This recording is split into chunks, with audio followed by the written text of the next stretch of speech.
পুজোর আগে অশোকনগরের নট্টপাড়া মেতে উঠেছে ঢাকের বলে। এ রাজ্য তো বটেই, বায়না এসেছে ভিন রাজ্য থেকেও। তাই নাওয়া খাওয়ার সময় নেই মহিলা ঠাকিদের। অশোকনগরের নট্টপাড়াতে ঢাকের মহড়ায় পুরুষ ঠাকিদের তুলনায় মহিলা ঠাকিদের সংখ্যাই বেশি। মনোরম সাজে ঢাকের বোল তুলছেন তারা। তাদের এক ছাতার তলায় নিয়ে এসে প্রশিক্ষণ দিচ্ছেন স্থানীয় বাসিন্দা প্রবীণ ঢাকি সজল নন্দী।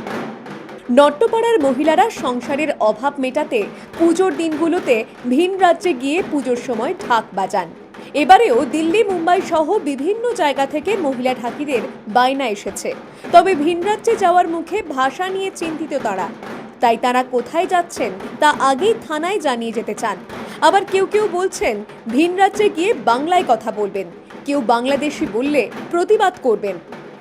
তবে এই ভাষা আতঙ্ক ভুলে আপাতত মহড়াকেই গুরুত্ব দিচ্ছেন তারা।